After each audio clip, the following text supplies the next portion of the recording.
Hello friends, स्वागत करता हूं फिर से आप सभी का आपका इस चैनल अमित इंग्लिश स्टडी में। स्टूडेंट्स, आज हम लाए हैं आप सभी के लिए एक स्टोरी, छोटा सा स्टोरी होने वाला है जिनमें हम आप सभी को ऑडियो का सही तरीके से उच्चारण कैसे करना है तथा अगर आपको इंग्लिश स्टोरी पढ़ने तो थोड़ा बहुत आता है लेकिन उसको अगर आपको हिंदी नहीं निकालने आता है तो कैसे निकाला जाता है वो भी सिखाने वाले हैं और इंग्लिश से हिंदी करके बताने वाले हैं। वीडियो को शुरू से लास्ट तक जरूर देखिएगा, बहुत अच्छा कहानी है, बहुत मज़ा आने वाला है। और साथ ही में वीडियो अगर अच्छा लगे वीडियो को लाइक जरूर कीजिएगा और चैनल को सब्सक्राइब करके बेल आइकन दबाइएगा अगर आपको रोज़ रोज़ शाम 7 बजे इंग्लिश पढ़ना लिखना बोलना इस चैनल के माध्यम से सीखना है। तो चलिए शुरू करते हैं बिना किसी देरी के। और हमारा टॉपिक क्या है ध्यान से देखिए, लिखा हुआ है यहाँ पर the crow and the pitcher. ठीक है, इसका मतलब होता है, ठीक है, कौवा और घोड़ा। देखिए, क्रो मतलब कौवा होता है और पिचर मतलब होता है घड़ा, यानी कि कौवा और घड़ा की जो कहानी होने वाला है। ठीक है, जो कि आप लोग हिंदी में सुने भी होंगे, सीखे भी होंगे, पढ़ेंगे भी होंगे। ठीक है, तो चलिए अभी स्टार्ट करते हैं फिलहाल और इंग्लिश स्टोरी को, और कैसे पढ़ना है कैसे समझना है वो सीखते हैं। ठीक है, जिनको भी नहीं आता है पढ़ने उन सभी के लिए तो एक खास होने वाला है।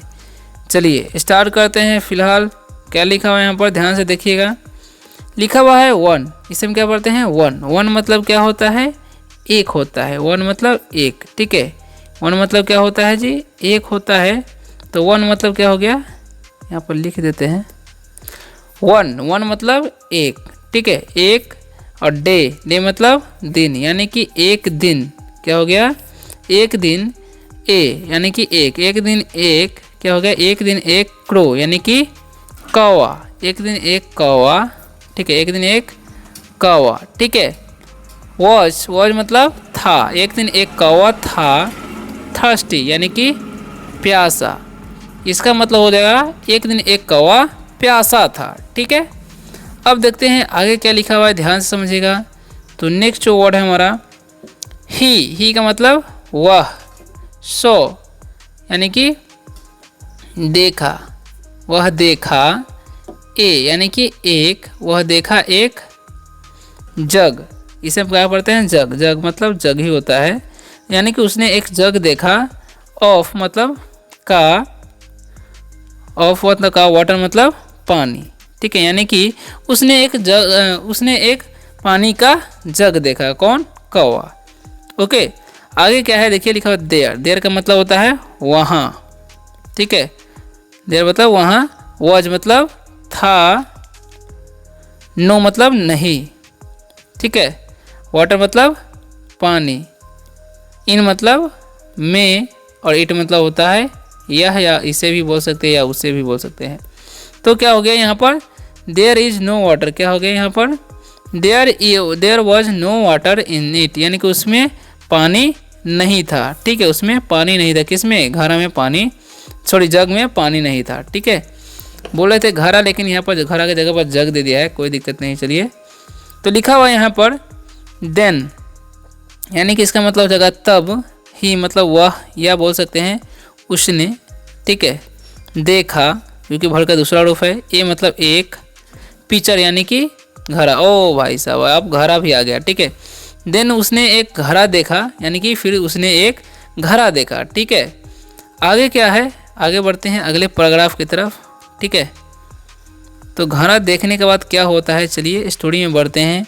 और वीडियो कैसा लग रहा है कमेंट में ज़रूर बताइएगा। ठीक है, तो लिखा हुआ देयर। देयर का मतलब वहाँ। वॉज मतलब था, वहाँ था। सम यानी कि कुछ, वहाँ था कुछ। वाटर मतलब पानी, यानी कि वहाँ कुछ पानी था। इन मतलब में। इट मतलब इसे या यह भी बोल सकते हैं। एट मतलब पर। द का कोई मीनिंग नहीं होता है। बॉटम मतलब होता है तल। इसका मतलब क्या हो जाएगा, there was some water in it at the bottom, यानी कि उस घड़ा में जो है, घड़ा के तल में कुछ पानी था। ठीक है, आगे बढ़ते हैं। आगे क्या लिखा हुआ है, तो लिखा हुआ है BUT। ठीक है, तो इसे हम क्या पढ़ेंगे, लेकिन। बट मतलब क्या होता है, लेकिन।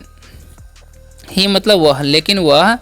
कुड मतलब सकना होता है, पुल्ड नहीं पड़ेगा, ये साइलेंट होता है। ठीक है, नॉट मतलब नहीं। ड्रिंक मतलब पीना।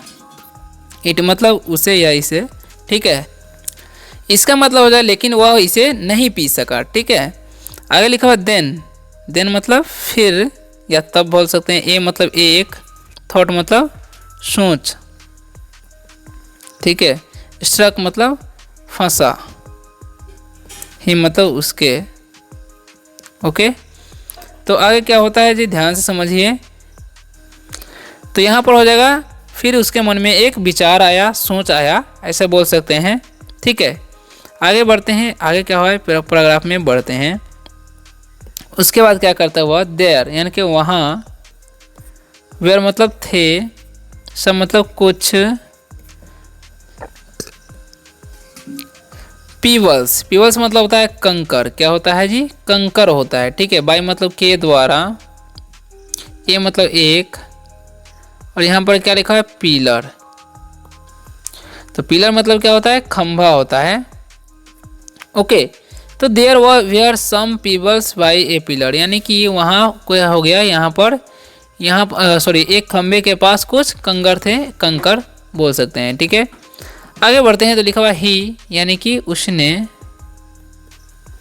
टुक मतलब लिया, उसने लिया, ए मतलब एक, पीबल मतलब कंकर, ठीक है। एंड मतलब और, ड्रॉप्ड यानी कि गिरा दिया, गिरा दिया, क्योंकि वर्ब का दूसरा रूप है तो गिरा दिया हो जाएगा। इट मतलब इसे, इनटू मतलब होता है में, द का मीनिंग होता है पिक्चर मतलब घरा, यानी कि उसने उसे घरा में गिरा दिया, किसको, कंकर को घरा में गिरा दिया, ठीक है। आगे बढ़ते हैं, तो आगे क्या लिखा हुआ है जी, ध्यान समझिएगा। देन फिर, ही मतलब वह, टुक मतलब लिया, अनदर मतलब दूसरा, पीबल मतलब कंकर, एंड और, ड्रॉप्ड मतलब गिराया, इट मतलब उसे बोल सकते हैं, इसे भी बोल सकते हैं, इनटू मतलब में, द को मिलता है पिक्चर मतलब घरा, ठीक है। अब इसका मतलब क्या हो जाएगा वही समझ लीजिए। Then he took another pebble and drop it into the picture, यानी कि फिर से वह दूसरा कंकर लिया और उसे घरा में गिरा दिया, ठीक है। ओके, तो आगे बढ़ते हैं, आगे क्या लिखा हुआ है उसे समझते हैं। तो लिखा हुआ है यहाँ पर, क्या लिखा हुआ है जी, द क्रो केप्ट, क्या लिखा है, द क्रो, द का मीनिंग होता है, और क्रो मतलब कौवा होता है, ओके। और केप्ट मतलब रखा, ऑन मतलब पर, पिकिंग मतलब उठाकर, ठीक है, उठाना होता है, पिक मतलब उठाकर बोल सकते हैं, अप मतलब ऊपर, एंड मतलब और, ड्रॉपिंग मतलब गिराया, गिरा रहा होगा, क्योंकि यहाँ पर जो है ड्रॉपिंग है। द का मीनिंग होता है पीबल मतलब कंकर, डाउन मतलब होता है नीचे, इनटू मतलब में, द का मीनिंग होता नहीं है, ठीक है। और आगे पिक्चर मतलब घरा होता है।